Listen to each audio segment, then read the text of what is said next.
Tadi sudah kita singgung ada 2 hal yang sudah kita bahas, di antaranya melihat stagnasi itu sebagai waktu untuk mengasah diri, terus kemudian yang berikutnya adalah menerapkan pola pikir petualangan ya di tempat sendiri itu, di lingkungan kita sendiri. Anggap saja lingkungan kita ini sebenarnya adalah sesuatu atau, dunia baru yang belum kita kenal sehingga akan menjadi menarik dan kita akan selalu mengeksplorasinya dengan pandangan yang positif. Nah, yang kemudian adalah bangun koneksi dengan orang-orang yang menginspirasi. Nah, ini penting banget nih. Ketika hidup kita secara, kita terasa stagnan gitu ya, seringkali itu terjadi karena kita hanya terjebak pada rutinitas di lingkungan kita ya, yang sama tanpa tantangan yang baru. Kita rutin aja nih, terus berangkat kerja di tempat yang sama, di pokoknya gitu mulu. Wah, alurnya itu gitu terus gitu. Dan salah satu cara untuk mengatasinya itu dengan mencari koneksi baru yang bisa menginspirasi sebenarnya. Jadi kita perlu menggabungkan diri dalam komunitas yang memiliki minat serupa ataupun misalkan punya, tantangan baru buat kita, itu penting banget. Misalnya ya, komunitas seni, kelompok olahraga, forum diskusi, ataupun baik yang offline ya maupun online atau komunitas yang sekadar hobi itu boleh-boleh aja. Dan bertemu dengan orang-orang baru itu akan membuka wawasan dan memberi kita ide-ide segar. Jadi jangan takut untuk memulai percakapan atau meminta saran dari orang-orang yang baru kita, temui dan mereka kita kagumi. Minta aja sarannya. Karena apa? Percakapan sederhana itu bisa membawa perubahan besar dalam cara kita memandang hidup, serta menemukan kembali semangat yang mungkin sempat hilang.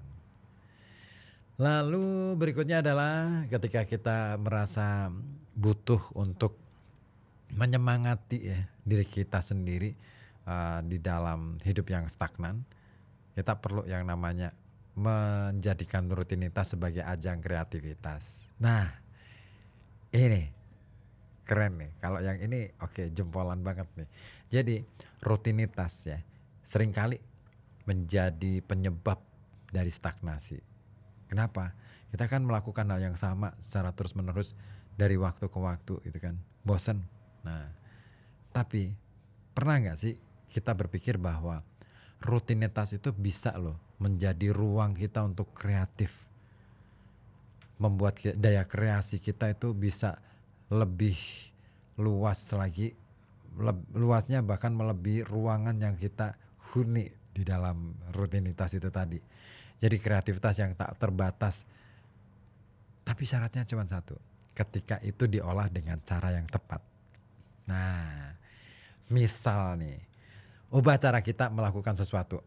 Jika biasanya kita bekerja di meja yang sama setiap hari, sesekali kita perlu loh berpindah ke lokasi. Misalkan kita berada di halaman sambil ngerjain tugas-tugas kerjaan kita. Bisa kan dengan laptop, dengan apapun. Nah, gelaran di situ sambil ngegrill. Nah, cocok banget kan? Iya, tadi sore ya, baru aja nih teman-teman pada ngegrill. Wah, seru sih. Jadi suasananya jadi beda gitu kan. Cuman terlalu sedikit kali ya. Kalau banyakin lagi enak tuh. Jadi kita bisa ngerjain bareng-bareng tugas kita gitu kan. Sambil ya menggagas ide apa kira-kira, ini enaknya mau bikin agenda apa ya gitu. Itu seru tuh. Mungkin lain waktu aku mau ngajak Anto gitu ya. Antonya nggak denger. Nah, atau ngajak si Naila atau ngajak Ma'ruf gitu ya. Kita nge-grill aja di depan, terus sambil ngobrol tentang rencana apa nih, atau misalkan yang namanya Ma'ruf itu kan kerjanya kan melulu ngomongin apa ya, Canva melulu bolak-balik Canva bolak-balik Canva gitu, kan capek ya ngurusin Canva melulu.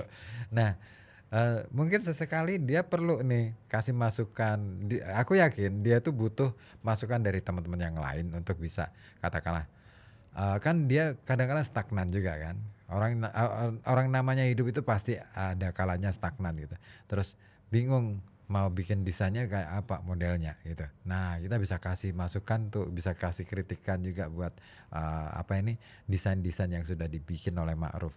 Begitu juga dengan Naila misalnya. Wah, Naila itu bikin berita gimana gitu. Atau pada saat bawain acara inspirasi bisnis. Wah, gitu kan seru. Jadi kita bisa ngobrol terbuka tanpa harus ngerasa terancam gitu lah. Kalau terancam itu kan enak ya. Timun. Nah, kalau terancam itu beda lagi. Nah, itu dia. Jadi kita bisa tuh sambil ngobrol santai, nge-grill bareng, atau kalau nggak mau nge-grill ya udah bakar-bakar apa deh, gak bakar-bakar ban juga bisa. Sambil sangit-sangit gimana gitu ya. Nah, itu. Jadi kita bisa saling memberikan apa ya, memberikan masukan, memberikan ya input gitu ya. Heeh, buat perbaikan kita semua. Gitu. Akhirnya performa kita jadi semakin lebih baik. Gitu. Begitu juga dengan Anda yang mungkin punya rasa kebosanan, perlu nih sesekali dicoba untuk bukan berubah ya, bukan mengubah pola yang sudah ada, tetapi geser aja lokasi gitu. Nah, gitu. Ngobrol santai, nggak perlu ada penekanan yang gitu-gitu gitu. Terus apalagi nih sikap yang bisa membuat kita itu tetap bisa bersemangat ya, tanpa harus tanpa ya nggak kehilangan semangat meskipun hidup dalam kondisi stagnan. Ini dia, kita perlu menghadapi tantangan dengan sikap mengubah pola lama. Ya, kadangkala nih ya, kalau kita dikasih tugas, itu biasanya tugas baru nih. Biasanya kan kita merasa, wah itu beban. Padahal itu tantangan. Yang namanya tantangan berarti itu sesuatu yang membuat harusnya kita ini berpikir bahwa, oh ini tantangan baru nih, berarti nanti saya sebenarnya akan diuji untuk naik level lagi nih, nah, secara kemampuan. Makanya stagnasi kadang-kala muncul karena kita itu terlalu nyaman dengan pola lama yang sudah tidak lagi relevan. Makanya kita perlu mengubah pola itu. Kita perlu melakukan sesuatu yang tidak biasa bahkan jika itu di luar zona nyaman kita.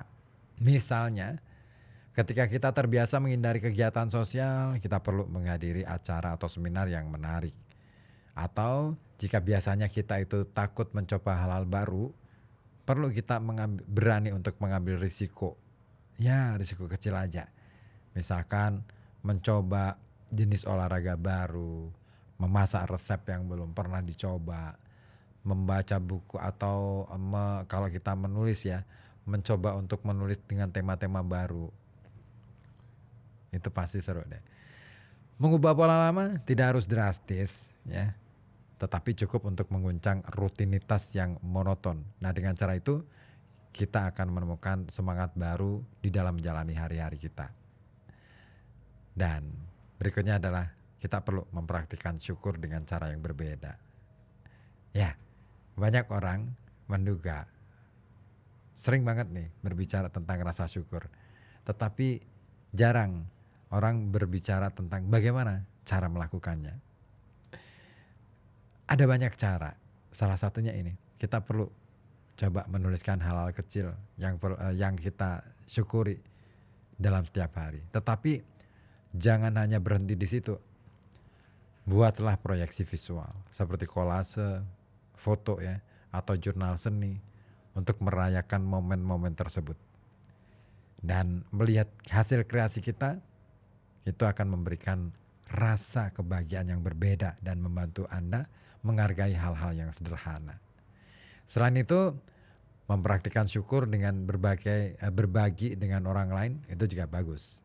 Misalnya menyampaikan apresiasi, rasa terima kasih kepada teman, kepada keluarga, kepada orang-orang di sekitar kita yang mendukung kita. Itu penting banget.